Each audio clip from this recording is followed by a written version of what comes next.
Hello my dear friends.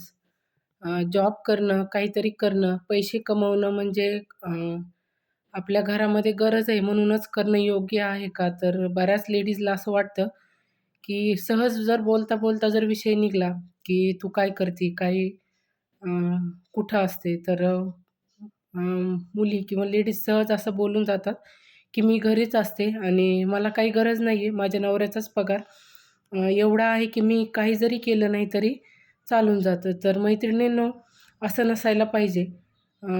Financial condition चांगली असो, नसो, काहीतरी करायला पाहिजे. त्या त्यामुळं होतं काय, स्वतःचा वेळ जातो आणि भलते-सलते विचार डोक्यामध्ये येत नाहीत. स्ट्रेस जो प्रत्येकाला स्ट्रेस आहे, काही ना काही स्ट्रेस आहे, तो रिलीफ व्हायला पण कुठेतरी मदत होते आणि स्वतःची एक आयडेंटिटी तयार होते. सो प्लीज काहीतरी करा. फक्त घरी बसून राहू नका. कारण प्रत्येकाकडं वेळ आहे. घरातली कामं आवरल्याच्यानंतर खूप सारा वेळ हा स्वतःसाठी राहतच असतो. त्यामुळं प्लीज काहीतरी करा. Thank you.